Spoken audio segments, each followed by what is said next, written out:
En este momento aquí en Madrid son las 17:02, calculo que serán unas 7 horas menos, más o menos, en el continente americano. Imposible de calcular en el resto de lugares de todo el mundo donde puedan estar conectando con nosotros. Para mí es una gran satisfacción poderles dar la bienvenida, aunque sea de esta forma virtual, a distancia, pero nos vamos a aprovechar de las grandes ventajas que nos ofrece la tecnología actual. El pasado martes iniciamos la primera sesión de un ciclo dedicado a los procesos de independencia y a esa transición de virreinatos a repúblicas americanas, especialmente en el caso de México y de Perú. El martes pasado dedicamos la sesión a México y esta tarde vamos a iniciar las sesiones dedicadas al ciclo de Perú. Permita que, aunque sea muy brevemente, dé las gracias a muchas personas, a muchas sin las cuales no podríamos estar en este momento unidas, aunque sea unidos todos, aunque sea así en la distancia. Las gracias, por supuesto, al Ministerio de Cultura y Deporte de España y a nuestra Dirección General de Bellas Artes, que nos ha respaldado en todo momento, incluso en los momentos de más dificultades en la organización. Las gracias a las coordinadoras académicas, en este caso en el ciclo de Perú, la profesora Paulina Nunhauser, de la Universidad de Alcalá de Henares. En el caso del ciclo en México, que se inició el pasado martes, a la profesora Victoria Solanilla. Sin ellas esta programación no hubiese podido desarrollarse como se ha podido hacer después. Por supuesto, las gracias a los ponentes que aceptaron el reto de participar con relativamente poco tiempo, y si somos sinceros diremos que muy poco tiempo, y posiblemente en otras circunstancias sencillamente hubiesen dicho que no, pero creo que por simpatía y por deferencia hacia el Museo de América lo hicieron y nuestra gratitud para los ponentes es enorme. Y las gracias a todos ustedes, aunque no nos veamos físicamente, aunque no estemos en un mismo lugar, de alguna forma sí que lo estamos, porque sin los participantes, los asistentes, el público, los interesados, los estudiosos o simplemente los curiosos, este tipo de iniciativas no tendría ningún sentido. Así que, por mi parte, gracias a todos y paso a cederle la palabra a la profesora Nunhauser, que es la coordinadora académica de este ciclo dedicado a Perú. Paulina, cuando tú quieras. Hola a todos. Bueno, espero que me escuchen. ¿Me escuchan? ¿Sí? Es un enorme gusto poder iniciar la parte de la sección peruana dentro de del seminario de Perú, de Virreinato República. Primero agradeciendo realmente al Museo de América y a Encarna por todos los esfuerzos que ha hecho, por todos los problemas que ha habido y que al final han logrado sacar adelante este seminario, que yo creo que debe ser el primer paso, o ya el segundo, después del foro que hicimos hace unos meses atrás, para llevar el museo a una serie a abrirlo a el mundo académico y a este tipo de reuniones, de seminarios de nivel que integren y que den un nuevo espacio al americanismo, tanto en América como en España, que tanto lo necesitamos. Bueno, el ciclo de hoy, ¿sí? Perú de Virreinato República, se inicia con una conferencia de la doctora Scarlett O'Phelan Godoy. Su conferencia se llamará La independencia del Perú, antes y después de la entrevista de Guayaquil entre San Martín y Bolívar. Hablar de datos biográficos de Scarlett es realmente redundante, pues yo creo que todos los americanistas conocemos su trayectoria, pero daría unas cuantas puntos más resaltantes. Y bueno, Scarlett O'Phelan hizo el doctorado en Historia Latinoamericana por la Universidad de Londres. Posteriormente una serie de postdoctorados, de residencias postdoctorados en la Universidad de Colonia, en la Escuela de Estudios Hispanoamericanos de Sevilla. Es profesora actualmente de la Pontificia Universidad Católica del Perú y desde 1996 miembro de número de la Academia Nacional de Historia del Perú, donde ha sido directora de la revista Histórica. En el año académico 2008 a 2009 se le otorgó la cátedra Simón Bolívar de la Universidad de Cambridge. En 2014 recibió el premio de Historia de la Fundación Bustamante de la Fuente y en 2015 el premio George Foster a la investigación.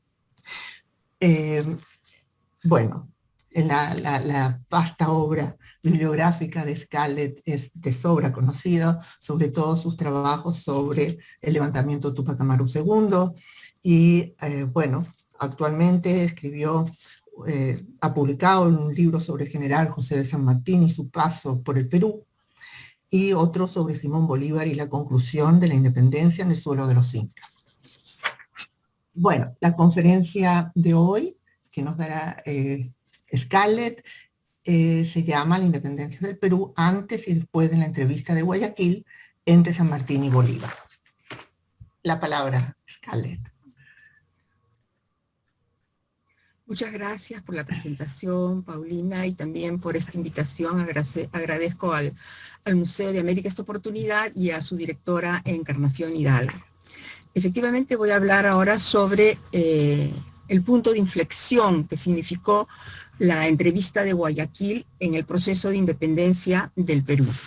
La independencia del Perú tiene ciertas particularidades, ¿no?, que quisiera mencionar antes de entrar al tema.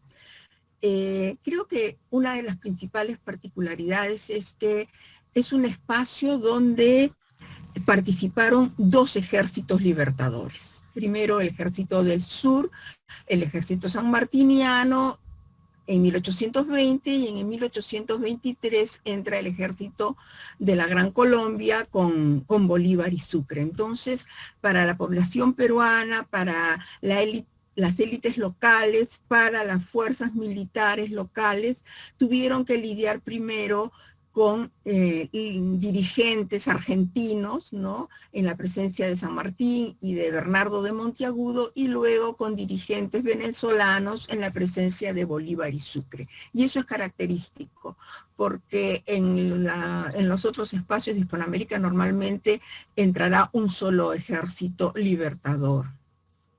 Por otro lado, tempranamente el Perú va a estar dividido, ¿no?, luego que se den las entrevistas de San Martín con el virrey Pezuela en Miraflores en 1820, en que van a llevar a un armisticio que de Chancay para todo el norte del Perú va a ser una zona patriota, ¿no?, o como lo va a llamar San Martín, territorio liberado, y de Chancay hacia el sur va a ser un espacio dominado por el ejército realista, y eso implica pues que cuando sale el virrey La Serna de Lima va a reubicar la capital del virreinato peruano en el Cusco. Entonces tenemos paralelamente un gobierno patriota en Lima y un gobierno realista en el Cusco hasta que se dé la batalla de Junín en agosto de 1824. Y luego otra característica de la independencia peruana es que sus dos primeros presidentes van a pertenecer a la nobleza titulada, algo que no se da en ningún otro espacio, no porque Iturbide no pertenece a la nobleza, su familia no tiene títulos castellanos, pero claro, va a ser brevemente emperador de México, ¿no? Y en el caso de Bernardo Higgins, él es un hijo natural que cuando hereda las propiedades de su padre también se va a colocar en adelante Marqués de Osorno, que era el título de su padre, Ambrosio Higgins, virrey del Perú. Eso lo hace cuando, por ejemplo, hace sus testamentos, pero no es un título que se le haya dado inicialmente, ¿no? Entonces, este caso de la presencia de Ribagüero y de Torre Tagle como los dos primeros presidentes peruanos siendo titulados es algo excepcional. Y ahora vamos a poner en contexto el periodo de la entrevista. Se inserta en el contexto del trienio liberal de 1820 a 1823, luego que Rafael del Riego da el golpe de Estado en España a Fernando VII, ¿no? Y acá hay un punto de coincidencia, tanto San Martín Martín como Bolívar piensan que este es un momento en que van a poder negociar mejor la independencia, ¿no? Y tratan de que se reconozca la independencia de las Provincias Unidas del Río de la Plata, de Chile, cosa que no va a funcionar en absoluto porque España espera que se siga dando esta relación de dependencia, en que en todo caso las colonias manden su representante a las Cortes, ¿no? Pero sean parte integrante del territorio de la monarquía española. Y por otro lado, también San Martín y Bolívar piensan que en este contexto es muy probable que el flujo de envío de hombres, ¿no? De ejército y de armas a Hispanoamérica sea más intermitente, sea más complicado, y en eso sí no se equivocaron, ¿no? La Serna hasta el final va a solicitar que envíen hombres, incluso va a solicitar que envíen naves para controlar la costa, pero esto no va a suceder. Yendo concretamente ya al tema de Guayaquil, ¿no? ¿Por qué Guayaquil? Definitivamente es un punto estratégico. Después del Callao es el segundo puerto dentro del Pacífico. Todavía Valparaíso no tiene el renombre que va a tener en la segunda mitad del siglo XIX. Abascal, el virrey Abascal en 1806 ha incorporado en su integridad Guayaquil al virreinato peruano, ¿no? 2 años antes, había sido incorporado Guayaquil en términos militares a depender del virreinato peruano, pero con Abascal la integración es completa, incluyendo lo que a él le interesaba, que era el consulado, ¿no? Que dependiera del consulado de Lima por la riqueza de la producción y exportación de cacao que tenía en ese momento Guayaquil. Además, justamente en el contexto del trienio liberal también, en octubre de 1820, en Guayaquil se forma una junta de gobierno. Se declara a Joaquín de Olmedo como el jefe político provisional. Joaquín de Olmedo era un guayaquileño que se había formado en el convictorio de San Carlos y que además fue el representante de Perú en las Cortes de Cádiz. Y bueno, él va a la presidencia, digamos, de esta junta de gobierno, tiene diferencias con su jefe militar Escobedo, renuncia a la junta, pero luego vuelve a ingresar y va a quedarse en la junta hasta la caída de la misma, ¿no?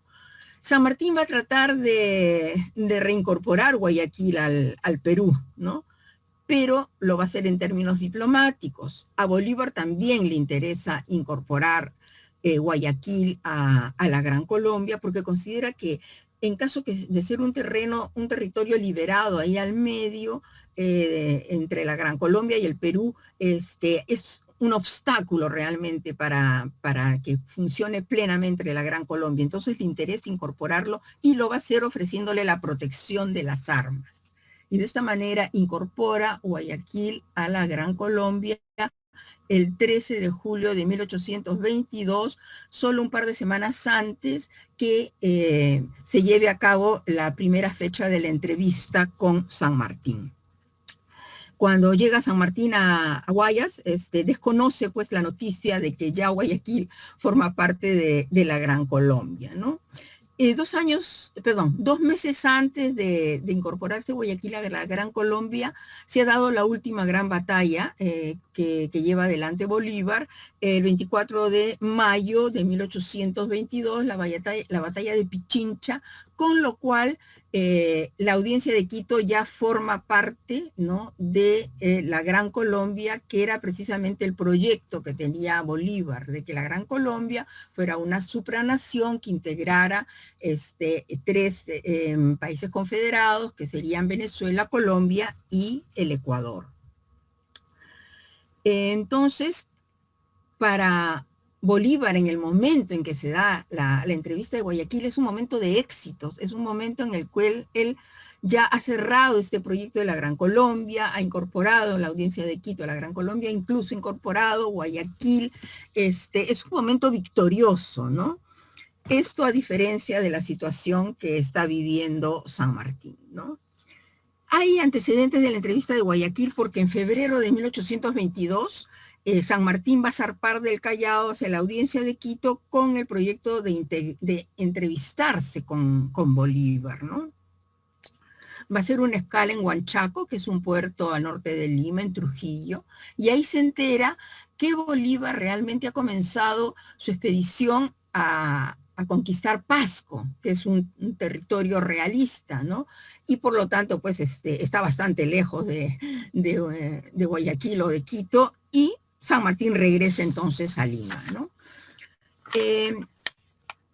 Pero va a ser una segunda salida, esto va a ser en julio de 1822, cuando ya San Martín ha colaborado enviando una escuadra de su ejército al mando de Santa Cruz para que participe de la batalla de Pichincha. Es decir, San Martín le ha enviado refuerzos a Bolívar para la batalla de Pichincha, ¿no?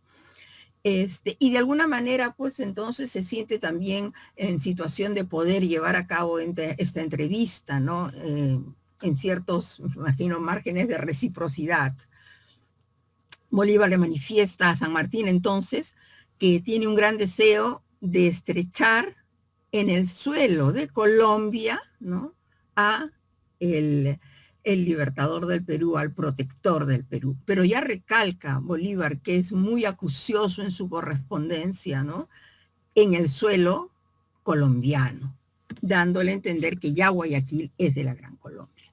Sobre la entrevista de Guayaquil.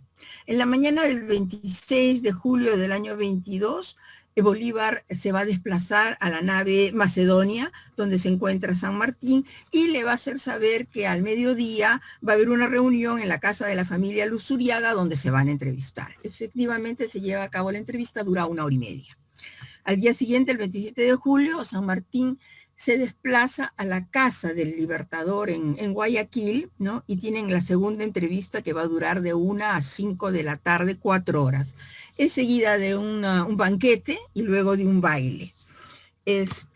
Hacia la madrugada del día 28 de julio del 22, que es precisamente el aniversario del primer año de la declaración de la independencia del Perú, San Martín regresa a su nave y se embarca de regreso al Perú, y esta será la primera y última vez en que se encuentren San Martín y Bolívar.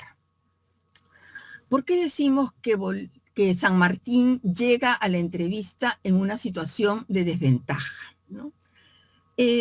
Bueno, San Martín había llegado al Perú en 1820, y tiene un aliado natural, que va a ser el marqués de Torre Tagle, que en ese momento es intendente de Trujillo, que es la intendencia más grande que tiene en ese momento el virreinato del Perú en términos territoriales, y que además abarca la costa, la sierra y la Amazonía también, la selva, ¿no? ¿Por qué Torre Tagle es el aliado natural de San Martín, ¿no? Porque una cosa es decir, estaba Torre Tagle en la intendencia de Trujillo y no dar una mayor explicación, pero hay una explicación, como lo hay siempre en la historia, ¿no? Torre Tagle era compañero de estudios de Bernardo Higgins en el convictorio de San Carlos. Habían estudiado juntos, pero hay algo más. Torre Tagle para ese momento se había casado con la viuda de Demetrio Higgins, que era tío de Bernardo Higgins. Y entonces también hay lazos de tipo familiares que los acercan, ¿no? Y esto hace de que, habiendo mantenido correspondencia en ese momento Higgins con Torre Tagle, le recomiende pues a Torre Tagle acercarse a San Martín, acercarse a Torre Tagle, ¿no? Eso puede explicar, por ejemplo, que el primer espacio que se libera en el virreinato del Perú sea la región norte, ¿no? Que está bajo el control de Torre Tagle. Vemos que primero, el 27 de octubre se va a dar, el 27 de diciembre se va a dar la liberación de Lambayeque, aunque es un grupo muy pequeño el que declara la independencia de Lambayeque, ¿no? Pero ya oficialmente el 29 de diciembre Torre Tagle declara la independencia de Trujillo, ¿no? Que es un paso importante en ese momento, y es por eso que San Martín va a considerar que el norte del Perú de alguna manera está liberado y es un territorio patriota, o como él llama, un territorio liberado, ¿no? Entonces, vemos que de ahí en adelante vamos a tener a un Perú dividido. El norte es un territorio patriota, digamos, y el sur es un territorio realista, ¿no? Como expliqué en un principio, esto se da sobre todo a partir de los armisticios, que son acuerdos, ¿no? Mientras se duran las negociaciones entre San Martín y el virrey Pezuela primero y la Serna después, ¿no? Y queda pues el norte para que ahí se asiente el ejército patriota y el sur para que se asiente el ejército realista. De tal manera pues que la Serna, ¿no? Cuando entra San Martín a Lima y él sale, va a formar la nueva capital del virreinato. Ahora, ¿qué indicios hay del fracaso, digamos, de la gestión de San Martín en el Perú durante el protectorado? Quizás un punto de inflexión importante sea la campaña antipeninsular que se va a llevar a cabo y que va a dirigir de alguna manera su ministro Bernardo de Monteagudo, el abogado tucumano Bernardo de Monteagudo, ¿no? Que va a ser realmente muy radical frente a la presencia de peninsulares en el Perú. Esto va a desarrollar anticuerpos hacia el protectorado, no solamente por la presencia de los peninsulares, sino que en la medida que habían una presencia muy relativamente corta de peninsulares, tanto en el Río de la Plata como en Chile, pensaron manejar una situación similar en el caso del Perú, pero la población peninsular era realmente muy sustanciosa en el Perú, muy sustancial, y entonces van a ver digamos, una relación antagónica, no solo con los peninsulares, sino también con los criollos que tenían lazos de parentesco o negocios o compañías, empresas con los peninsulares que también no van a estar de acuerdo con el tono que se da a la expulsión de los peninsulares del virreinato del Perú, ¿no? Muchos de estos peninsulares que salen del Perú van a llegar a Río de Janeiro, que en ese momento es una monarquía constitucional con don Pedro I a la cabeza, ¿no?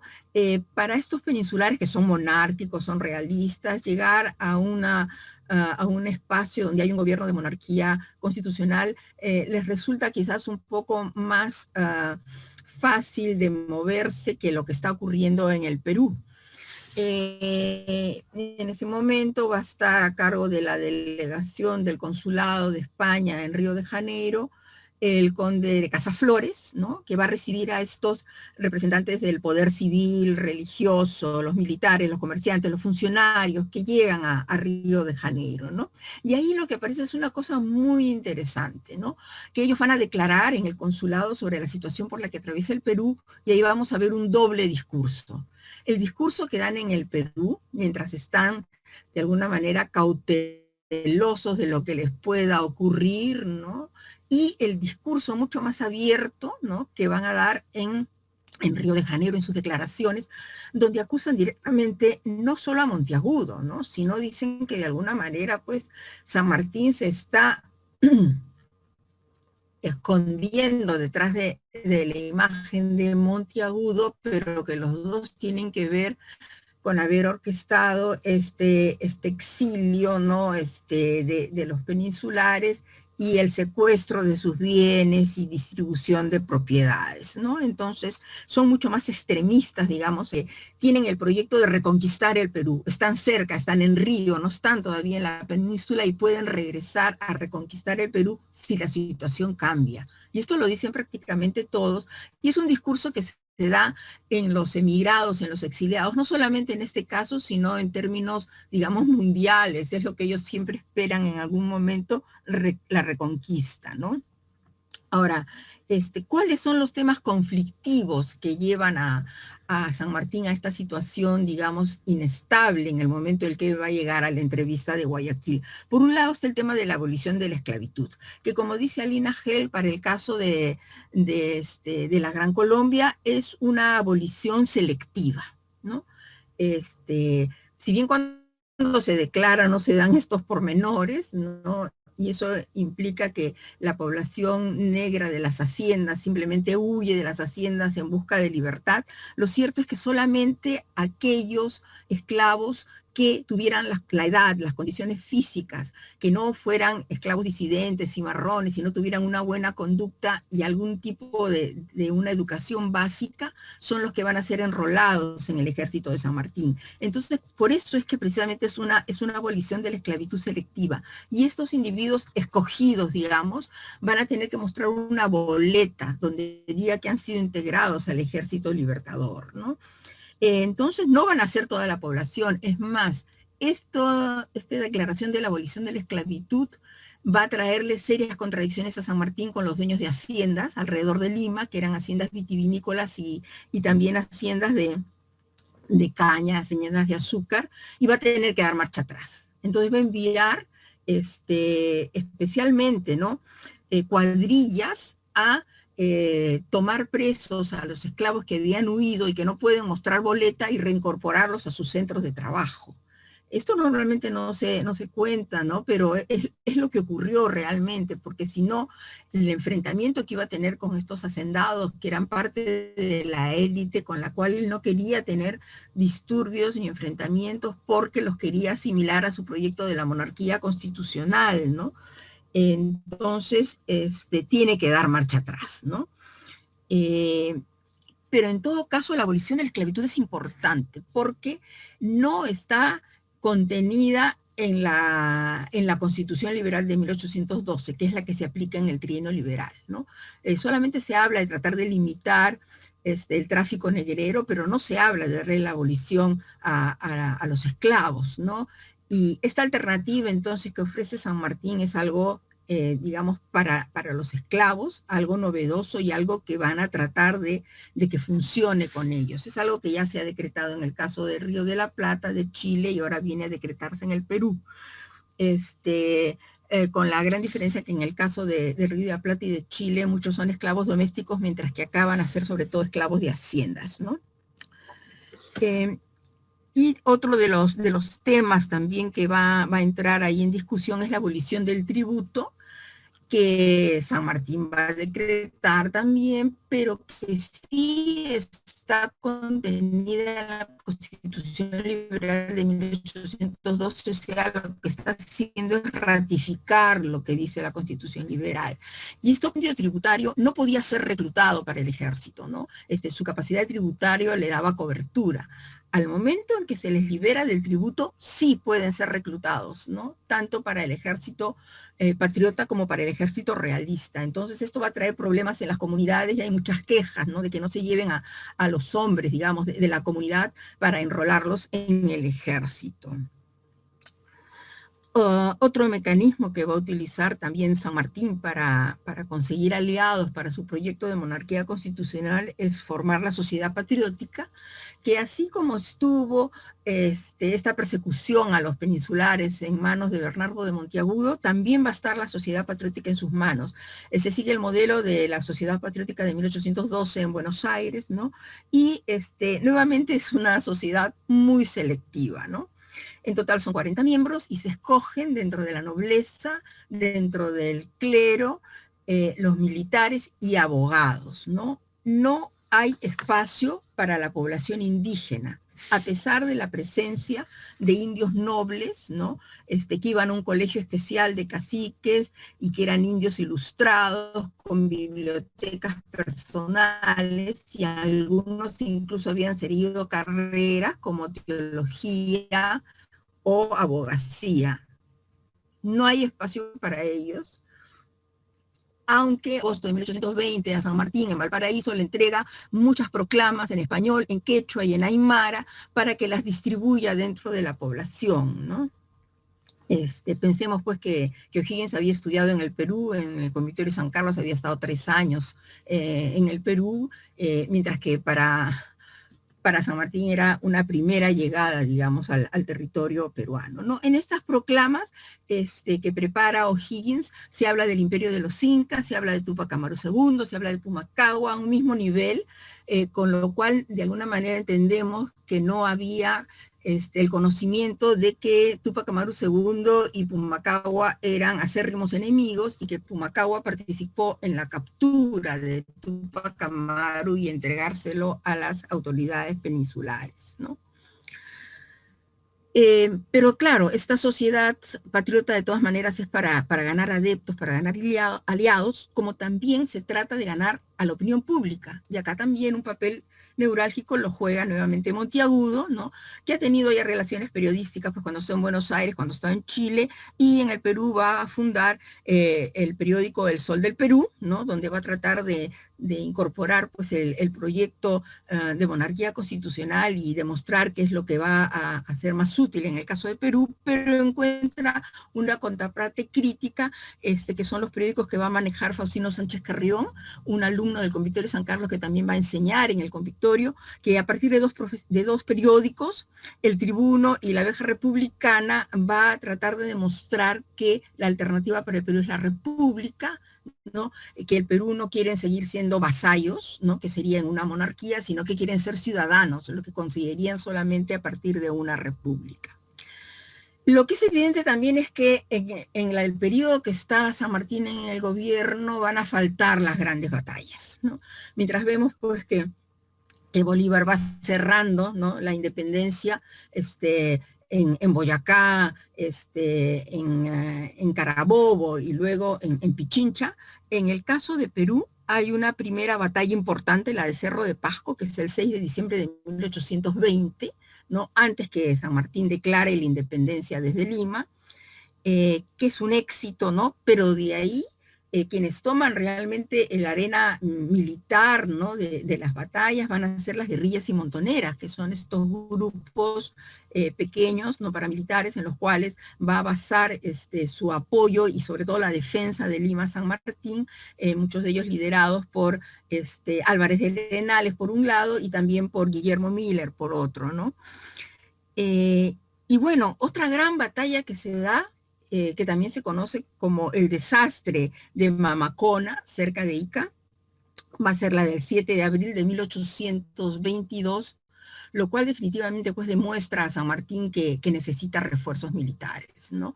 Y es probable que esto lo empuje a de todas maneras llevar adelante esta entrevista en Guayaquil con Simón Bolívar. Entonces, sobre las razones para buscar la entrevista de Guayaquil, hay algunas interpretaciones, ¿no? Está, por ejemplo, la de John Lynch, que a su modo de ver hubo 3 temas que Bolívar quería tocar en Guayaquil. El primero era el tipo de gobierno que debía aplicarse en el caso de Hispanoamérica, ¿no? Y su propuesta de la monarquía constitucional que quería conversar con Bolívar. El segundo sería el tema de Guayaquil, que pretendía incorporarlo al Perú, pero llega tarde porque llega justo cuando ya Bolívar lo ha incorporado a la Gran Colombia, ¿no?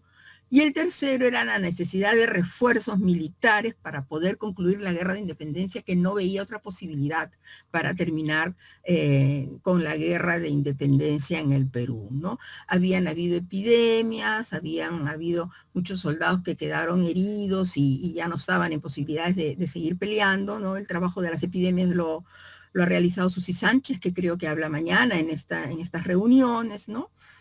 Entonces, esas son las 3 razones para Lynch. Mientras que Breiding solamente enfatiza un tema y dice que el tema de los refuerzos militares fue el central y el crucial que quería tocar San Martín al entrevistarse con Bolívar en Guayaquil. Y esto lo ratifica de alguna manera San Martín, ¿no? Cuando escribe O'Higgins y le dice que el tema central de la reunión para él era ver cómo se concluía la independencia del Perú.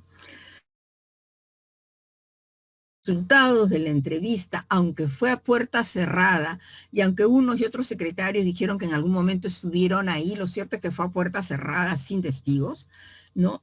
Los resultados se pueden medir a partir de las medidas que toma San Martín a su regreso al Perú. En primer lugar, renuncia al protectorado, ¿no? Y va a abandonar el Perú en septiembre de 1822, es decir, 2 meses después de la entrevista. Por otro lado, convoca al Congreso Constituyente y en tercer lugar llama a elecciones, ¿no? Y aquí va a salir elegido como primer presidente del Perú José de la Riva Agüero, ¿no? Este aristócrata vinculado a la nobleza castellana, por el lado materno a los condes de Aulestia, ¿no? Y que luego del motín de Balconcillo, ¿no?, va a proclamarse primer presidente del Perú. John Fisher y John Lynch, ¿no?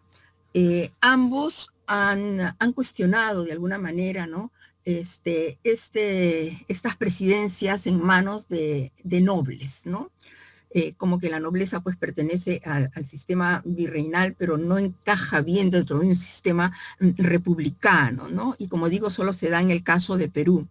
Se les va a tachar de ambiguos, de vacilantes, ¿no? Uno se pregunta si la nobleza realmente estaba en condiciones de liderar una república, de ser la cabeza visible en una república.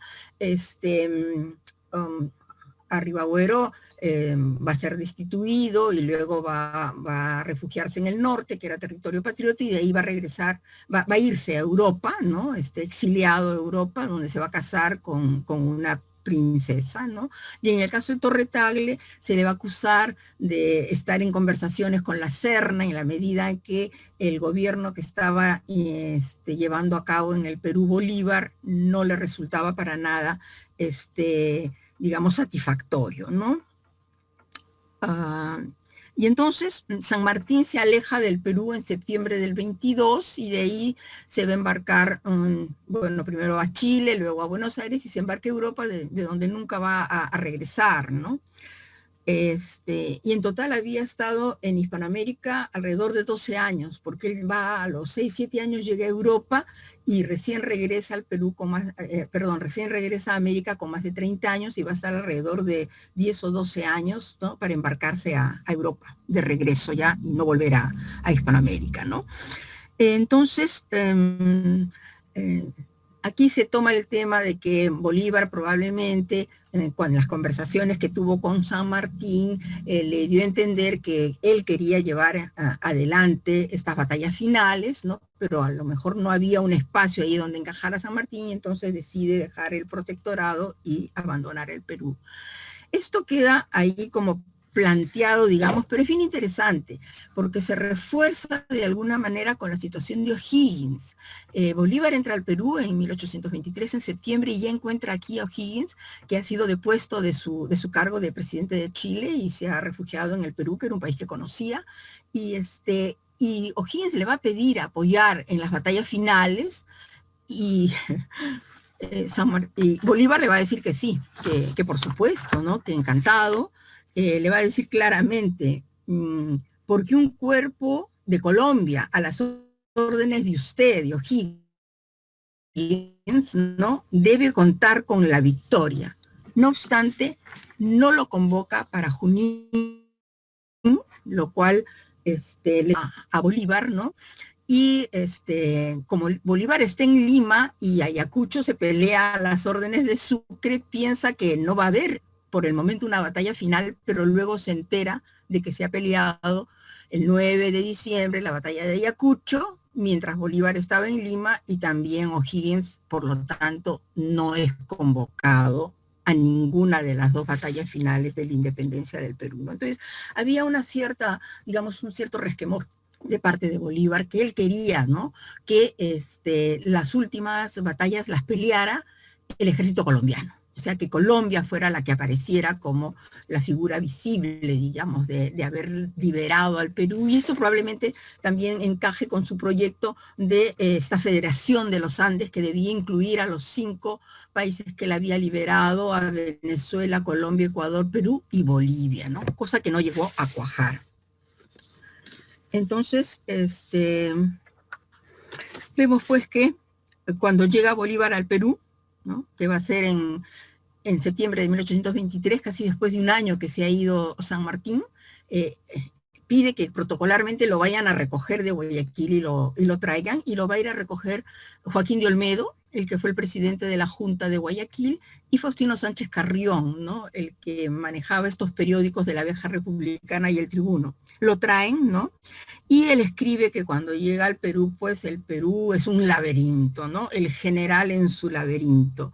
El presidente Rivagüero ha sido depuesto, se encuentra en Trujillo, gobierna interinamente el presidente Torre-Tagle, también está gobernando el Congreso y también, de alguna manera, militarmente está gobernando Sucre, ¿no?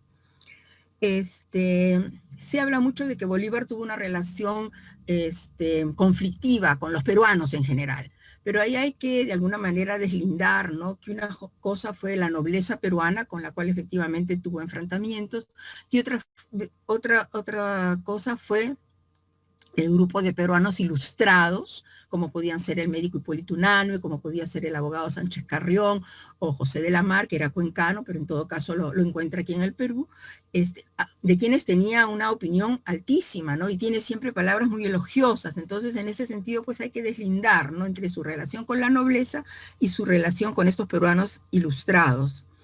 De acuerdo a John Fisher, Bolívar se decide ir al Perú para defender y proteger a la Gran Colombia, ¿no?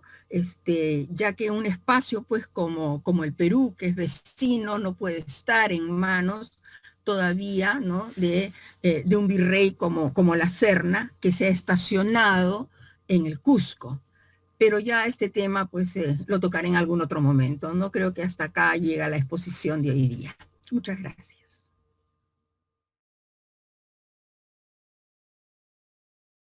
Ahora continuar con la conferencia de la doctora Mónica Ricketts. La conferencia de ella se denomina El Perú y su independencia, una historia fracturada. Voy a dar algunos datos de sus datos biográficos. Mónica Ricketts es doctora, profesora de Historia Colonial Latinoamericana en la Universidad de Temple en Filadelfia. Obtuvo un doctorado en Historia por la Universidad de Harvard en 2007. En 2017 publicó un libro llamado Who Should Rule? Men of Arms, The Republic of Letters and the Breakdown of the Spanish Empire, publicado por la editorial de Oxford University Press, cuya traducción aparecerá en el Perú en 2021. Ha escrito varios artículos sobre la historia política e intelectual del Perú y España, de fines del siglo XVIII y principios, ¿me escuchas? Y principios del XIX y coeditados. Uno de ellos, Jorge Basadre, El hombre sobre su tiempo, otro, Familia y vida cotidiana en América Latina, siglo XVIII. Actualmente trabaja temas de género y política y escribe un libro sobre teatro y política en el Perú en el siglo XVIII. Bueno, Mónica, tienes la palabra. A ver, no se escucha. Ahora sí. Ahora. Bueno, buenas tardes en España y buenos días por aquí. Antes que nada quisiera, lamento mucho los problemas técnicos que acaba de tener Scarlett, su presentación tan interesante, así que espero que podamos volver sobre ella y discutir con ella y conversar, porque la mía realmente es más quisiera que fuera como una conversación entre el auditorio, y Scarlett, ¿no? Quisiera agradecerte a ti, Paulina, por esta invitación y a Encarnación Hidalgo, también directora del Museo de América, por poder estar aquí y compartir estas ideas con ustedes.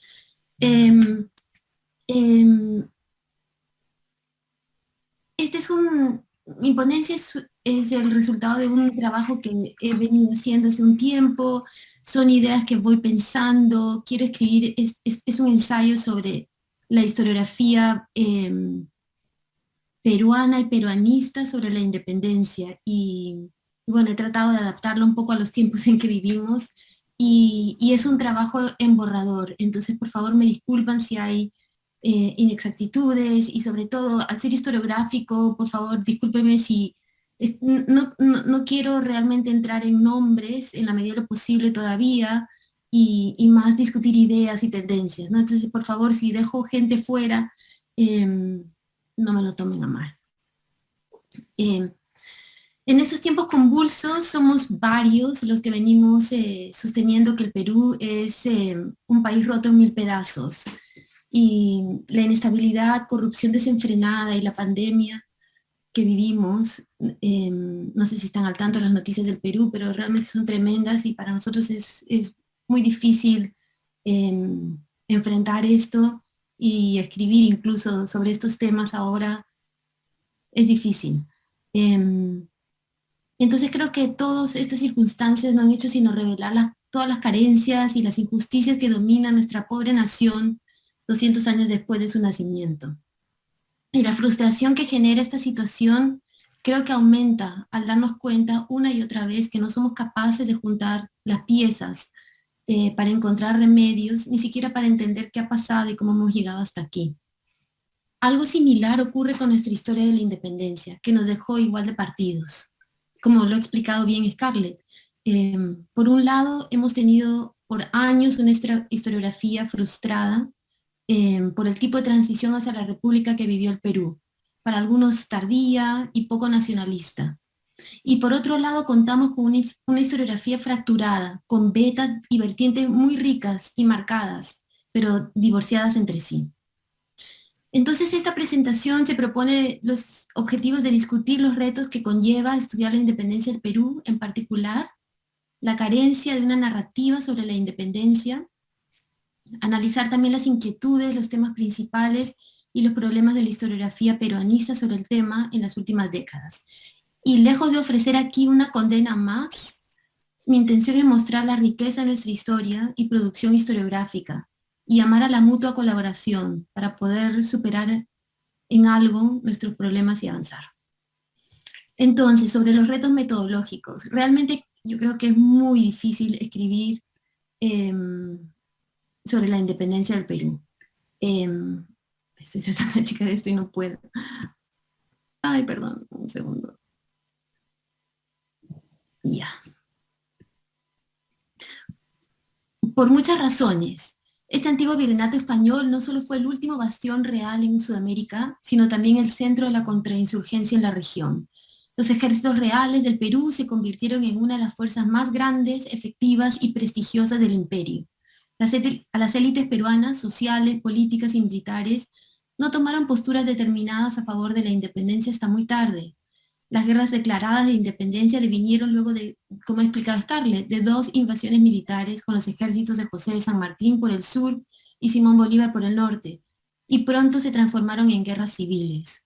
Los regionalismos y caudillismos proliferaron y minaron una futura cohesión nacional. El antagonismo racial se agudizó e hizo lo propio. Estas particulares circunstancias hacen imposible entender a cabalidad la independencia del Perú sin realizar un análisis que sea a la vez local, pero también global, que preste atención a las particularidades, pero sin descuidar el contexto regional, continental e internacional. Pues cómo entender las opciones que tomaron, por dar un ejemplo, los vecinos del Alto Perú, sin considerar los intereses y acciones de sus pares en el Río de la Plata, o las decisiones que por entonces tomaban en Sevilla, Cádiz o Madrid, de mantener la represión militar a toda costa, y envían al Perú las tropas que iban perdiendo batallas en el resto de Sudamérica. A esta sucesión de actores y problemas se suma una de ritmo, porque estudiar este periodo exige también una atención muy particular para entrar en sintonía con un contrapunto de continuidades y cambios súbitos, tanto en el lado patriota como en el real, ya que España también enfrentó invasiones militares de sus vecinos y una fuerte agitación política, lo que llevó a cambios repentinos en las decisiones que provenían de la península. Esta enorme complejidad ha engendrado una metodológica obvia, la dispersión de fuentes. Una parte de nuestra historia se encuentra en archivos peninsulares, estatales, militares y privados, distribuidos en múltiples ciudades. Otra en archivos regionales, en Argentina, Chile, Bolivia, Ecuador, Colombia. Y otra en archivos peruanos, tanto en Lima como en provincias, donde las fuentes se hallan muy mal catalogadas y en pobre estado de conservación. Como si estos retos no fueran pocos, los historiadores que trabajamos la independencia tenemos que cargar además con el peso de una condena, aquella que encasilló al Perú como un caso fallido. un país cuyas élites no se decidieron por la independencia a tiempo y lo llevaron por un camino abortado, fracasado incluso. En la segunda mitad del siglo pasado, a raíz de los esquicentenarios de las independencias y de la creación de cátedras de historia latinoamericana en Europa y Estados Unidos, hubo un afán por escribir historias generales sobre el surgimiento de las nuevas repúblicas hispanoamericanas, que cayeron en el error de tomar el caso mexicano y argentino como arquetipos. En el primero, se enfatizó el surgimiento de un nacionalismo en torno al culto a la Virgen de Guadalupe, que se habría manifestado tempranamente ya en el levantamiento del Padre Hidalgo en 1810, y habría logrado cohesionar así el vasto territorio mexicano en como una especie de mito fundacional, ¿no? En el caso argentino, los historiadores afirmaron la pronta decisión de los rioplatenses por la independencia a partir de los levantamientos contra las invasiones inglesas en 1807. Frente a estos dos modelos y al modelo también que se ha usado mucho venezolano, que se apoya bastante en el modelo rioplatense, a los historiadores peruanos y peruanistas nos ha faltado decisión para criticar aquellas interpretaciones como insuficientes y fallidas, es cuando se aplican en términos generales, no para sus particulares casos, por supuesto. Y nos ha faltado empuje para dejar de tratar de encajar al Perú en esos esquemas o exculparlo, y más bien afirmar una historia propia, independiente y sin complejos. Los peruanos, en efecto, carecemos de una narrativa sobre la independencia. Nos cuesta mucho explicar este momento crucial de nuestra historia, e incluso es difícil decidir qué debemos celebrar, a quiénes, por qué y cómo. Hasta la fecha es motivo de debate. Si no, miren bien cómo van las celebraciones por el bicentenario de nuestro país. Pese a estas dificultades y a las que siempre nos han acompañado y que hoy más que nunca nos llevan a cuestionarnos como nación y sociedad, creo que carecer de una narrativa sobre la independencia es algo bueno en realidad. Es una ventaja, pues nos ha llevado a tener una historiografía en constante crítica. Una narrativa nacional como la argentina o mexicana centra y fija una interpretación por sobre otras, que al final se corre el peligro así de tener una visión autoritaria. Nuestra falta de visión unánime nos obliga a trabajar en constante revisión, de una forma quizás un poco anárquica. Siempre estamos preguntándonos, cuestionando, volviendo a plantear los temas. No tenemos respuestas canónicas y por tanto todas las interrogantes terminan siendo interesantes. Por las limitaciones de tiempo quisiera no remontarme más allá de la década de 1970 en este breve recuento historiográfico. La vertiente más antigua sobre la independencia es la historia nacionalista, que se remonta hasta el mismo siglo XIX y se mantiene aún muy viva en realidad. Esta historia tuvo como líderes en el siglo XX a los historiadores José de la Ribagüero y José Agustín de la Puente, quienes, siguiendo un esquema quizás teleológico, encontraron en el tardío siglo XVIII el surgimiento de una conciencia nacional entre los criollos, que se plasmaría en el Mercurio peruano de los años 1791-95, y que nos legaría, según ellos, una serie de precursores de la independencia, como sus escritores Baquijana y Carrillo, Hipólito Unanue y luego Vizcarra de Guzmán. Los trabajos recientes sobre el republicanismo de Carmen McEvoy, por ejemplo, también continúan por esta senda, ¿no? de buscar figuras fundacionales, sobre todo en el grupo criollo. En los años 80 y 90, esta historia nacionalista centrada en el accionar criollo se adaptó a la nueva historia social y política. Una vertiente se ocupó así de estudiar la acumulación del resentimiento criollo durante la era borbónica como detonante para la insurrección, y otra se entregó al estudio del surgimiento de un incipiente nacionalismo criollo, inicialmente imaginado. La primera línea de investigación dio pie a una serie de estudios sobre represión criolla durante las reformas borbónicas. Destacan los trabajos de Mark Burkholder aquí, por ejemplo. De otro lado, hacia finales de los 80s y sobre todo los 90s, los trabajos de David Brading y de Benedict Anderson le dieron un nuevo giro a la historiografía en general, al estudiar la imaginación política y el nacionalismo. El primero se centró en los esfuerzos criollos por refutar las críticas de los ilustrados franceses e ingleses, sobre todo, que veían a los pueblos americanos en un estado de barbarie, derivado de la opresión española. En ese proceso de refutación, según Brading, los criollos habrían logrado, en algunos casos como en el mexicano, pero no en el peruano, y él enfatiza esto, cohesionar un discurso propio que luego los llevaría a plasmar un discurso nacional. En esta misma línea, Benedict Anderson sacudió la historiografía internacional al proponer en 1983 que para desarrollar movimientos nacionales efectivos era necesario pasar primero por un proceso de construcción nacional imaginaria. Anderson tomó el caso hispanoamericano como modelo y argumentó que los viajes de funcionarios borbónicos por los distintos reinos, sus escritos al respecto, y la difusión de periódicos y panfletos, así como la ilustración, llevó a una producción de historias y reflexiones regionales que luego plasmarían nacionalismos, en algunos casos. Recientemente Jaime Cañizares Esguerra continuó por ese mismo camino y estudió al Mercurio peruano y a Hipólito Unanue bajo esos parámetros. Si bien en cierta forma estas líneas de investigación son todavía dominantes y existen y han existido otras que las refutan y complementan, pues aquellas interpretaciones como sus propios investigadores lo señalaban no encajan bien en el caso peruano. John Fisher, por ejemplo, mostró cómo, si bien en efecto un grupo criollo se vio excluido por las reformas borbónicas, otro se alió a los grandes intereses peninsulares, vía negocios o matrimonio, ganó fortunas y se mantuvo leal. Es el caso, por ejemplo, de la familia Goyeneche, trabajado también al detalle por Carlos Malamud. Por otro lado, otros historiadores se han ocupado más recientemente de estudiar las reformas borbónicas, la ilustración y el bando leal de una manera más amplia y compleja, advirtiendo que la ilustración muchas veces reforzó la lealtad hacia la corona por parte de algunos sectores, y que aquellos escritos ilustrados, considerados protonacionales por algunos, también pueden ser vistos más bien como un afán de afirmación regional dentro del Imperio Español. Mientras estas corrientes historiográficas se enfocaban en el accionar criollo, pues lo tomaban como motor indispensable en esta transición, la historiografía peruana también desarrolló una preocupación importante por el problema del indio, en términos de José Carlos Mariátegui.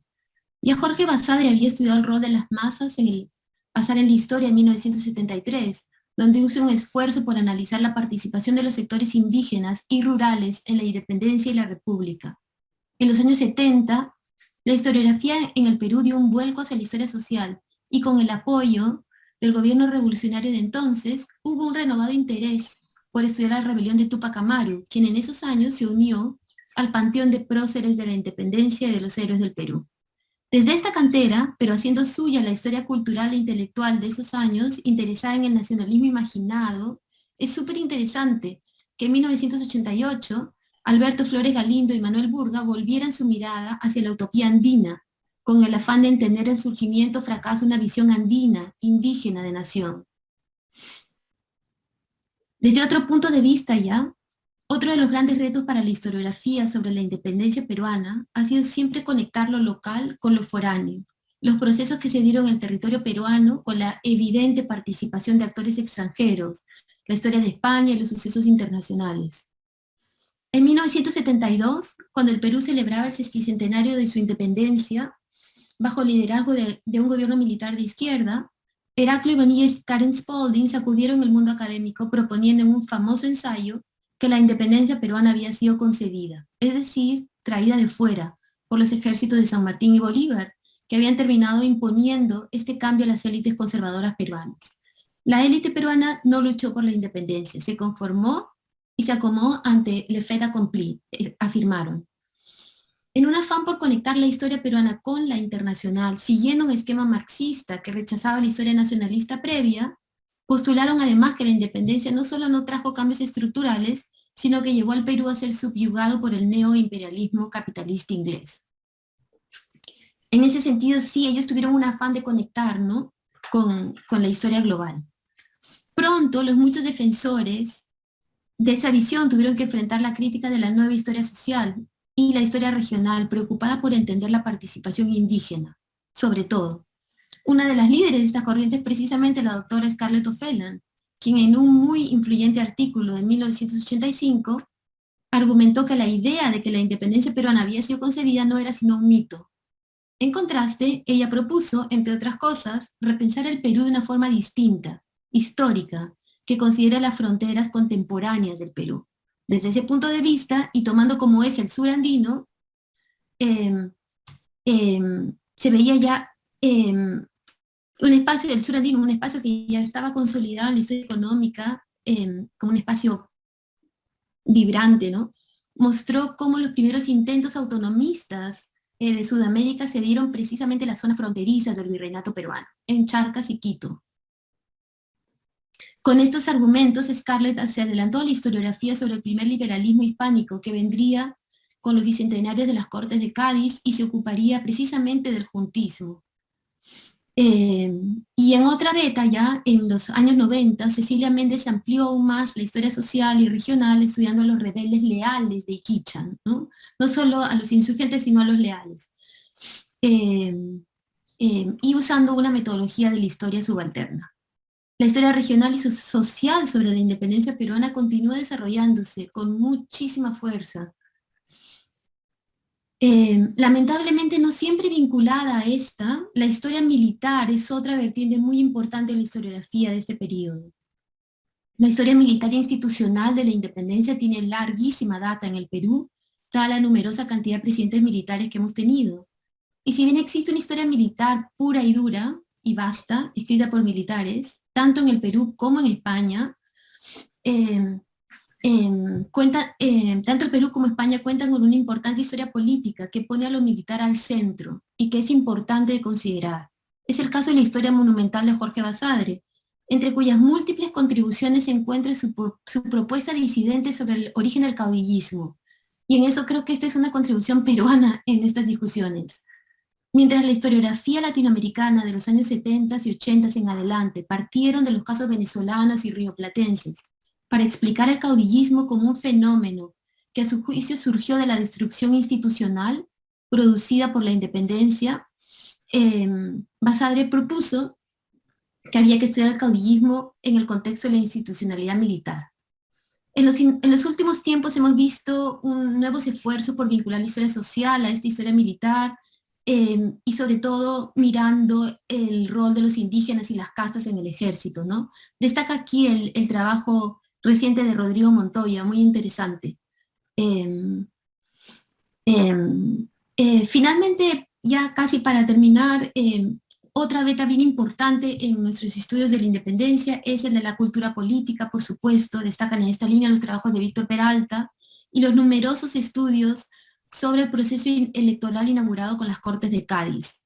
Esta historiografía se ha ocupado predominantemente por la movilización política que se inició en esta coyuntura y por la incorporación y exclusión de los sectores indígenas y de las castas, ¿no? Se ha hecho mucho en este respecto, pero sí es importante continuar por este filón de la historia de las ideas y las ideologías, que realmente es todavía una historia por escribir, ¿no?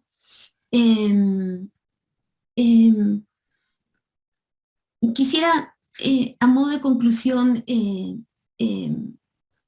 hablar del tema de la fragmentación de la historiografía, ¿no? Creo que a pesar de que vivimos en una era de interconexión, la historiografía sobre la independencia es una historiografía desconectada entre sí, fracturada. Y creo que ese es un reto que es urgente que superemos, ¿no? En parte esto se explica por la falta de apoyo económico a las investigaciones. No hay nuevas monografías generales sobre la independencia para el Perú. La producción está muy esparcida, muy fragmentada en artículos, en pequeños ensayos y capítulos, y esto realmente genera un reto mayor, ¿no? Por eso no sorprende y realmente apena que algunos historiadores sostengan que no se ha hecho prácticamente nada en los últimos 30 años sobre la independencia, ¿no? Me sorprendió mucho leer el ensayo de Charles Walker sobre esto, ¿no? Diciendo que realmente prácticamente desde Flores Galindo no se había hecho nada, y nada interesante, ¿no? Luego vimos a Cecilia Méndez refutarlo y defender la historia regional, Víctor Peralta defender la historia política, pero bueno, y todo lo demás, creo que se ha hecho muchísimo, y creo que sobre todo hay muy interesantes aportes que vienen ahora de la historia del arte. Los trabajos de Natalia McCluskey son interesantísimos, la historia de género, con los estudios de Sarah Chambers, Claudia Rosas, Magali Alegre, y también los estudios literarios. Creo que tenemos que ser más interdisciplinarios. Y Y si bien ellos, estas últimas disciplinas, ¿no? Realmente presentan desafíos metodológicos fascinantes, tienen como una conversación aparte, ¿no? No están integrados a las historias más tradicionales. Entonces, finalmente, creo que tenemos una historia quebrada y polarizada sobre la independencia, quizás porque somos un país igualmente quebrado y polarizado, pero a cambio de ello, la nuestra es una historia en constante revisión, y si bien los peruanos y peruanistas nos hemos visto obligados a responder siempre al reproche de no haber tenido una historia más nacionalista y digna, eso nos ha dado gran libertad para ejercer la crítica, que si bien no siempre constructiva, sí lo es constante. Y cada aspecto de la independencia peruana es motivo de discusión, partiendo por la fecha de la celebración. Nos sorprende por ello que seamos el único país latinoamericano con una historia de la corrupción. Y creo que es momento de tender puentes y de aceptar realmente que tenemos una historia particular, diferente, múltiple, diversa, pero igualmente rica. Muchísimas gracias. Gracias, Mónica. Ha sido interesante tu posición.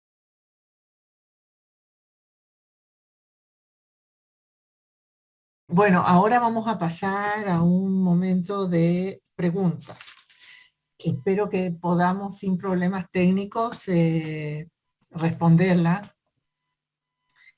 Y bueno, me tienen que escribir las preguntas y yo las voy a ir leyendo. Eso es lo que tengo entendido. Entonces, a ver, una primera pregunta. Karina F. dice a todos los panelistas, dice, buenas tardes, ¿se puede hablar de afrancesamiento en el caso de Perú? ¿Y qué influencia pudieron tener Francia o las Cortes de Cádiz en la elección del modelo de Estado? Para ambas. ¿Cuál de las dos empieza? Scarlett, ¿escuchaste la pregunta? Sí. Bueno, definitivamente las Cortes de Cádiz van a tener, digamos, bastante influencia en la organización de las constituciones, ¿no? Eso ha sido trabajado, ¿no? Ya, hay un libro de Cristóbal Jobim sobre caudillos y constituciones, ¿no? Entonces, de alguna manera se va a reflejar, pues, en la presencia liberal, ¿no? En el diseño de las primeras constituciones. No sé si Mónica quiere agregar algo más. Sí, no, yo estoy totalmente de acuerdo. Y sobre el afrancesamiento, entonces, sin duda hay influencia francesa desde todo el siglo XVIII, ¿no? Y con la Ilustración aún más. Pero creo que no podemos hablar de afrancesamiento porque las influencias vienen de muchos lugares, ¿no? Y antiguamente sí se pensaba que el modelo que tomaba el Estado era hacia ese lado, ¿no? Pero ahora tomamos en cuenta muchas más influencias, como precisamente la de las Cortes de Cádiz, ¿no? Entonces creo que hay que, y al final son, en este momento de era de revoluciones, como se llama también en la historiografía, ¿no? Hay que ponerlo todo junto un poco, porque yo creo que los contemporáneos hacían eso, también miraban a distintos lugares, no solo a uno.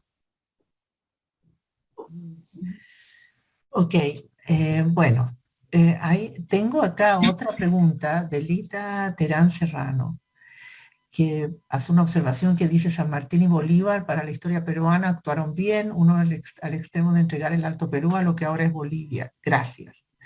Pero bueno, nos ve que eso no es una pregunta. A ver. José Manuel dice, buenas tardes, mi enhorabuena a las dos. Mi pregunta es, ¿qué papel tuvieron las élites indígenas en la independencia? Me refiero a las élites o grupos indígenas. ¿Dónde estamos? Que denunciaron o trataron de mejorar la situación a través de memoriales u otras formas pacíficas, y también aquellas que fraguaron conspiraciones o llevaron a cabo rebeliones a lo largo de todo el siglo XVIII. Están representados en este nuevo contexto histórico. Muchas gracias. Scarlett. Bueno, yo no veo un hilo conductor transparente entre la Gran Rebelión y la independencia, ¿no? Acabo de publicar un artículo en la revista del Instituto Ribagüero de la Católica dedicado al Bicentenario, donde explico pues, que son dos contextos diferentes, ¿no?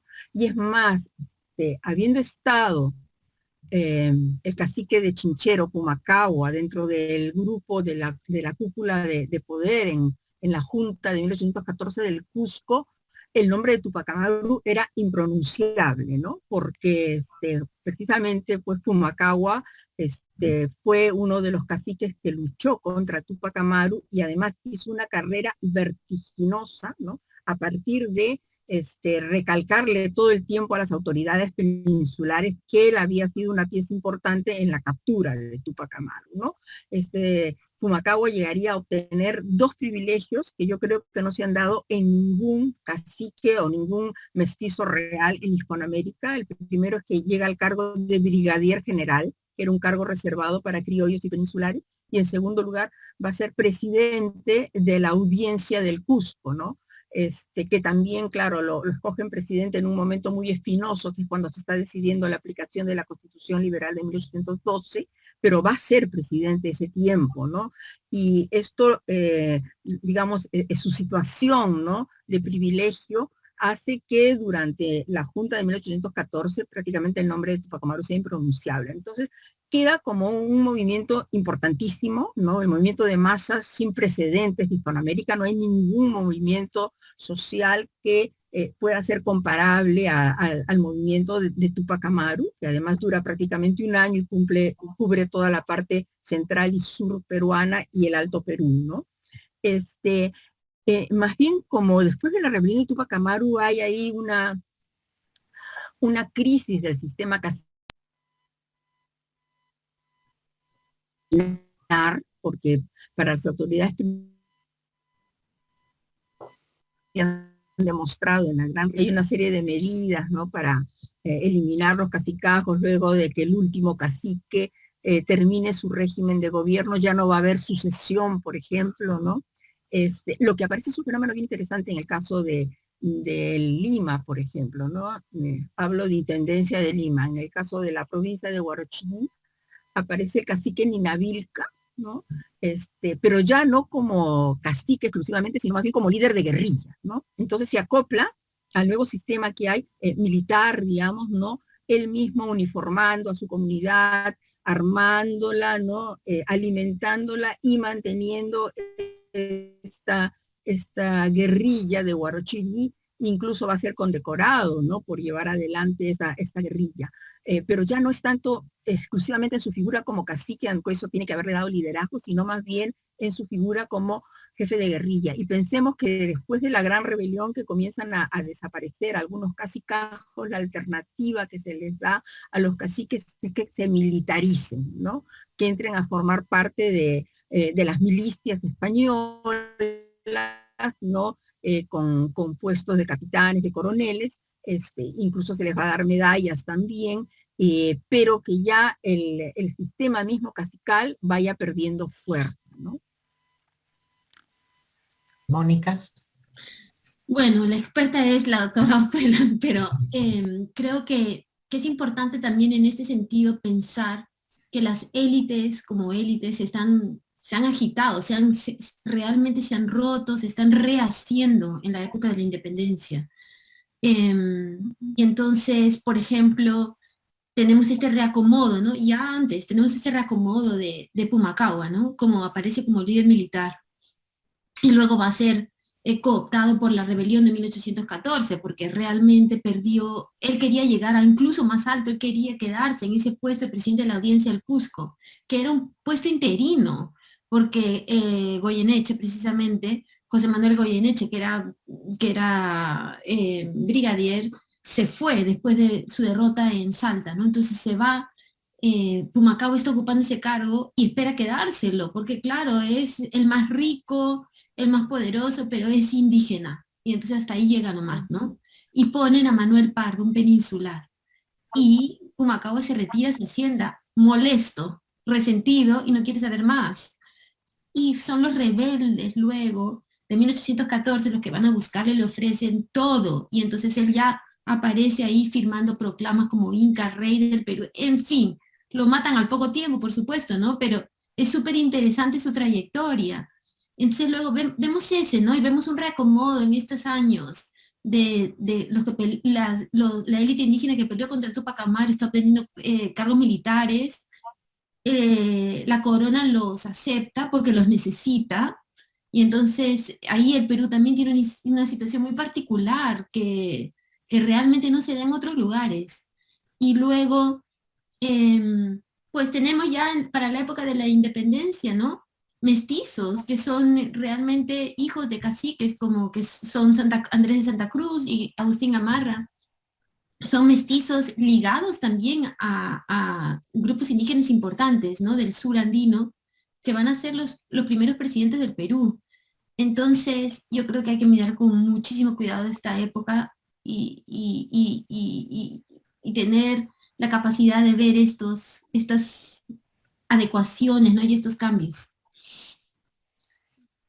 Bueno. Y es bien importante también, por ejemplo, que si bien la sociedad patriótica no les dé espacio a los indios nobles, ¿no? Los margina de alguna manera, quizás todavía está, digamos, vivo el recuerdo de Pumacahua, de Tupac Amaru, de que pueden realmente ser radicales y poner en riesgo el proyecto de San Martín. Cuando se da el Congreso Constituyente, sí hay presencia de linajes incaicos, ¿no? Están los Aguaraure y los Choquehuanca, van a tener un curul ahí en el Congreso Constituyente, entonces van a tener voz, van a tener voto, a pesar que San Martín no los convoca para la sociedad patriótica, ¿no? Bueno, a ver, otra pregunta que dice lo siguiente, ¿no? Basadre decía, Perú es un problema, pero una posible solución, los que han escrito sobre la independencia del Perú, depende quiénes escriben, autóctonos o extranjeros. Lo que falta es educación, los estados no invierten y así nos va, con críticas negativas. Bueno, Lita Terán, que yo creo que es otra observación y no llega a ser una pregunta. Bueno. Sí, pero a mí me parece importante que un proceso como la independencia lo trabajemos historiadores locales, historiadores peruanos y también extranjeros, ¿no? Sí. Porque la mirada no va a ser la misma y me parece que es importante de alguna manera enriquecernos con miradas diferentes sobre un proceso, ¿no? Tampoco es que solamente la independencia del Perú con historiadores extranjeros enriquece mucho el análisis del proceso, ¿no? Bueno, otra, felicidades a las dos por su exposición. Me ha parecido muy interesante la exposición de Mónica Ricketts sobre los presuntos modelos de independencia y no su adecuación al caso peruano. ¿Tienes algo que agregar, Mónica? Yo ya dije todo, pero me gustaría conocer la opinión de Scarlett, ¿no? Yo creo que eso sí ha sido el gran reto para los historiadores peruanos. Scarlett. Sí, lo que pasa es que muchas veces, también ese es otro problema también con la historiografía que viene de afuera, ¿no? Que a veces los locales miramos como que fuera un modelo que de todas maneras tenemos que adoptarlo. Y si no lo adoptamos, no estamos a la moda, ¿no? Nos estamos automarginando, entonces es como si lo que viene de fuera tiene que ser lo bueno y lo que escribimos localmente es cuestionable, ¿no? Y lo triste es que incluso nuestros compatriotas a veces piensan lo mismo, ¿no? Como que no nos hemos empapado suficientemente de lo que nos dictan digamos, en los temas los historiadores extranjeros, ¿no? Yo creo que tenemos que hacer un esfuerzo a veces para darle nuestro propio sello a las interpretaciones, ¿no? Y no es que ignoremos lo que viene de fuera, pero sí tenemos que darle un sello, imprimirle el estudio propio nuestro con la experiencia que cargamos, que no es la misma muchas veces, ¿no? Y con la visión que tenemos, como dije anteriormente, que no es la misma. Entonces, en ese sentido, tiene que haber un balance y de ninguna manera, pues, postergar la interpretación que nosotros tengamos, ¿no? Quisiera añadir en esto, que ya que estamos en este contexto del Museo de América, ¿no? Me parece bien interesante, porque creo que uno de los problemas en general, ¿no? Es que, por lo menos yo vivo en Estados Unidos, y cuando se dicta historia, es historia latinoamericana, ¿no? Y entonces es el afán de dictar un todo, ¿no? Y se asume bueno, más o menos tiene que haber una cierta unidad, porque, bueno, había un virreinato, había un poder imperial, entonces tiene que haber una cierta unidad, pero digamos, cuando se hace historia europea, se asume la diferencia, ¿no? Se asume que pues, lo que pasa en Alemania no es lo que pasa en España, ni lo mismo que pasa en Francia. Pero eso no tenemos nosotros, ¿no? Y entonces, definitivamente lo que sucedió en el Perú y en México, ya que estamos en un panel así, ¿no? Es muy diferente. Y las historias son muy diferentes, con similitudes, pero es Sí, no, imposible ajustarlas a un mismo marco. tienes razón. Bueno, sí. Y otra cosa que yo tuve una experiencia cuando me tocó enseñar en Estados Unidos, es que la bibliografía de los cursos es prácticamente todo en inglés. Entonces, si no has escrito en inglés, no eres.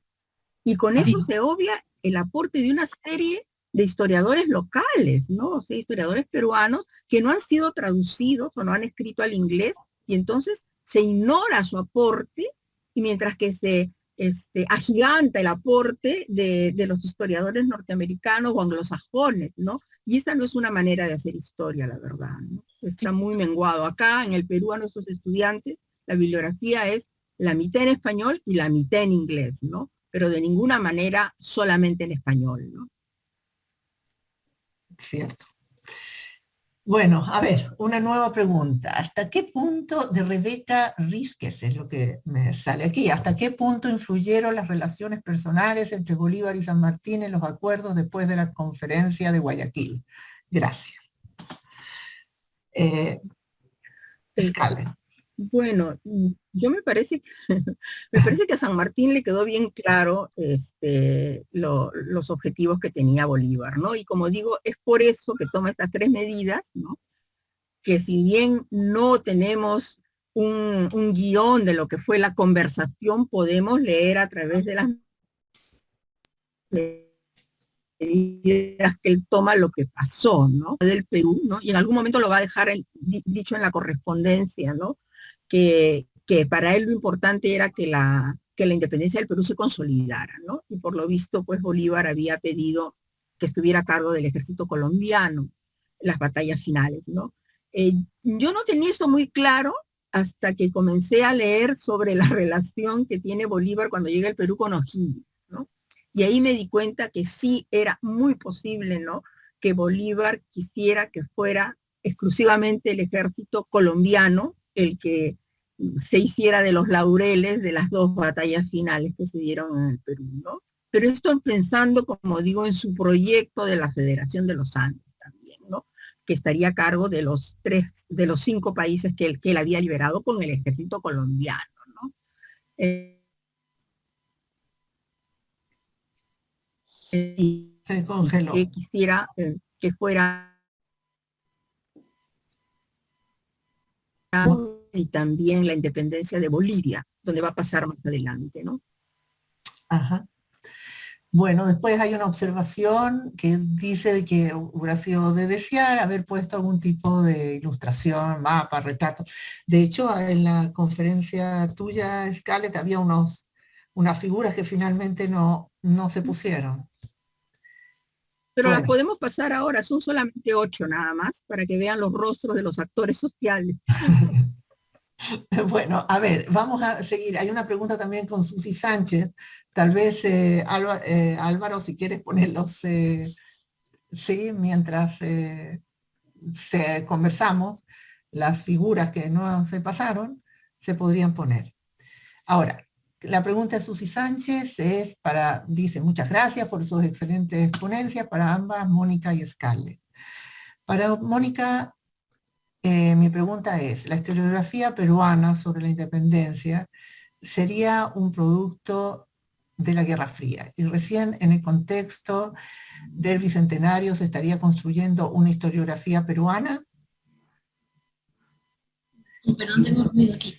¿Me escuchaste? Sí. Sí, escuché.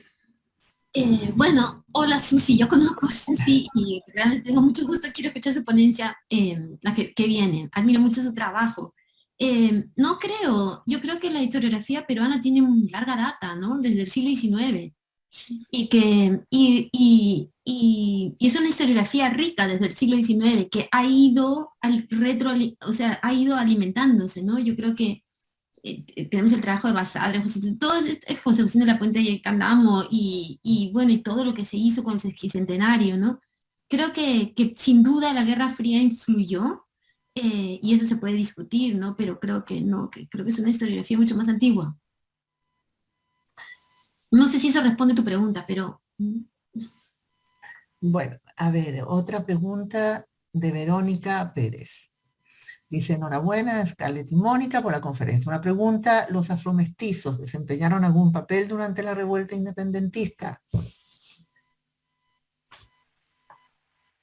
Scarlett. A ver, ¿escuchaste? No, No.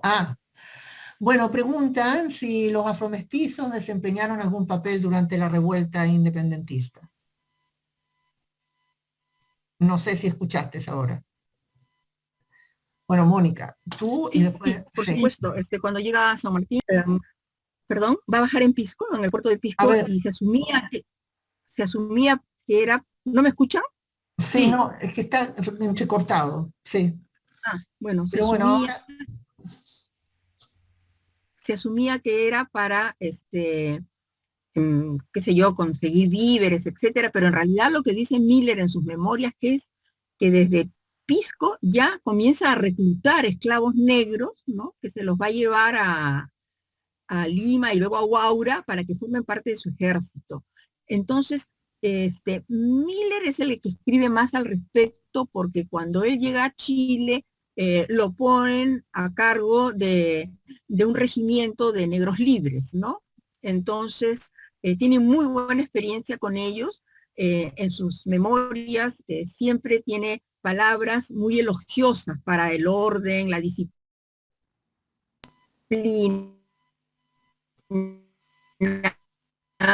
la lealtad de esto, y entonces ve cómo ya desde Pisco, ¿no? San Martín comienza a reclutarlos y lo va a seguir haciendo también durante el proceso de independencia. Y van a ser importantes, ¿no? Como vemos, ha sido un enrolamiento selectivo, pero de que lo hay. Incluso el mismo Miller nos explica que tienen su propia orquesta, ¿no? Que dicho sea de paso, algunos de ellos van a estar en la orquesta que da la bienvenida a Bolívar cuando llega al Perú, y que el uniforme era muy llamativo, ¿no? Era rojo escarlata, y por eso le decían los incendiarios, pero que a ellos no les molestaba en absoluto, que estaban muy orgullosos de su uniforme, aunque fuera motivo de sarcasmo por quienes los veían uniformados de rojo, ¿no? Y tiene unas palabras muy elogiosas para los batallones de libertos, ¿no? Sí. Mónica. Sí, quisiera hablar sobre el otro lado de esta historia. Estoy totalmente de acuerdo con lo que dice, por supuesto, Scarlett, pero quisiera que no perdamos de vista lo que está haciendo también el ejército real, ¿no? Que desde el siglo XVIII tiene regimientos de castas y que desde 1760, 70, 80, y ofrece toda suerte de privilegios, acomodos, ¿no? Y ha logrado construir un ejército enorme en base a castas, afromestizos, mestizos, lo que llamaban, y indígenas también, paisanos, ¿no? Y, y eso es un reto enorme que van a enfrentar también San Martín y Bolívar, sobre todo San Martín, porque ya Bolívar viene con su ejército mucho más grande, ¿no? San Martín en el Perú, porque mientras él se va debilitando, la Serna ellos tienen partidas de guerrillas, que son esas que han aprendido a hacer en España contra Napoleón, ¿no? Vienen y las organizan en el Perú, y las organizan con gente con casta, con gente de color, lo que ellos llamaban, ¿no? Que al principio los horrorizaba y no querían hacerlo, pero al poco tiempo se dan cuenta que no les quedaba más remedio. Entonces es una situación bien complicada. Es interesante, la próxima conferencia que va a haber el próximo jueves sobre el Perú es precisamente con Jean-Pierre Tardieu, que va a hablar precisamente de ese tema en profundidad. Y yo creo que a quien le interese puede conectarse. Bueno, después por la exposición, felicidades por la exposición. Mi observación sería que la corrupción en el Perú viene desde más allá de la independencia. Bueno, esas son observaciones.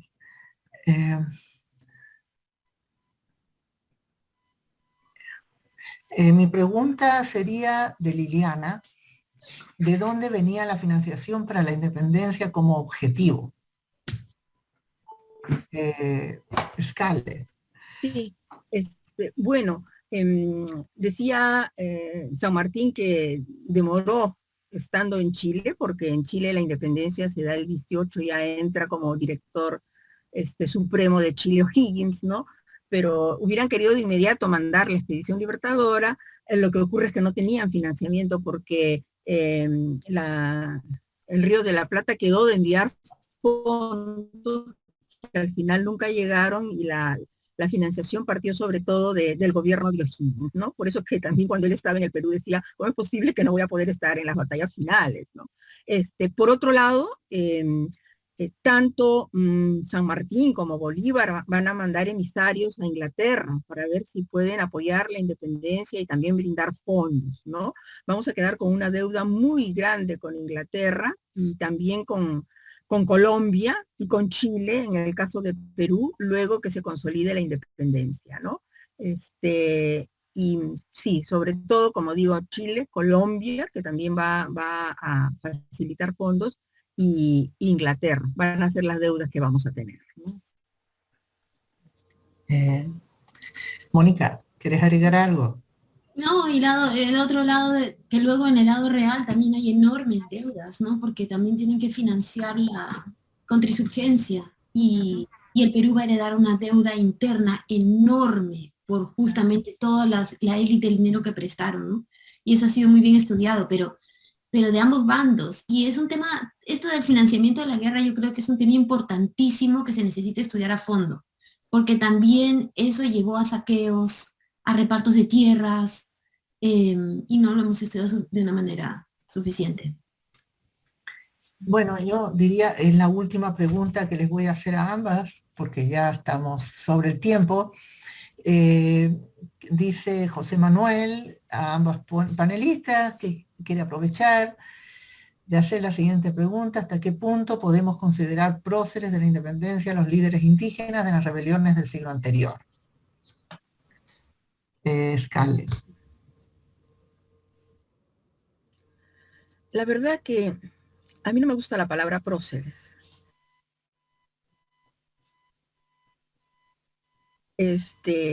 Pero por supuesto, de algunos líderes indígenas que tuvieron un peso importante en criticar al sistema colonial, en criticar el mal gobierno, las malas autoridades, la corrupción a la que se ha aludido, etcétera, tienen su lugar en la historia, ¿no? Entonces,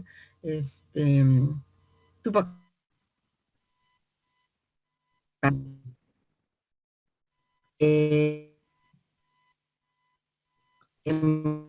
forman. Bueno, nuevamente está cortándose la comunicación. Mónica, ¿quieres agregar algo? Yo estoy de acuerdo con lo que dice Carly, que la palabra prócer es muy complicada, ¿no? Entonces, si bien, digamos, retomando lo que ella dice, ¿no? Si bien es importante reconocer el liderazgo y las acciones indígenas anteriores, creo que hay que tener cuidado de no mezclar las historias para no distorsionar la propia historia de la independencia, ¿no? Que es muy particular. Sí. Scarlett, es un problema, de pronto se corta y se congela la comunicación. No, para mí ustedes están perfectas, no he tenido ningún problema. Sí, es curioso lo que está pasando, porque otras veces no ha habido problemas. O sea, no sé, tal vez el diluvio de ayer en la noche en Madrid ha provocado esta situación. Pero bueno, nuevamente agradecerles a ambas por haber estado aquí y esperemos que se vuelva a repetir. ¿sí? En presencia, en una reunión que ya tuvimos en un momento programado con Scarlett y con Mónica, espero que también tú te integres a los foros del museo, porque hay una serie de actividades en el museo que se hacen y se realizan, y la verdad, todo se desprogramó por causa del COVID-19, pero ya las cosas parece que aquí está pasando, lo estamos superando, y esperemos que pronto nos reunamos y podamos conversar sin problemas técnicos y sin problemas que se corta o no se corta y vemos o no vemos. ¿Sí? O me salen libros en el cuello. Sí. Sí, entonces les agradezco a ambas y bueno, estamos en contacto. Gracias por todo. Muchísimas gracias a todos, Muchas a todas. gracias Un por gusto. la invitación y que todo vaya bien también mañana con la otra mesa, ¿no? Está bien, Scarlett. Chao.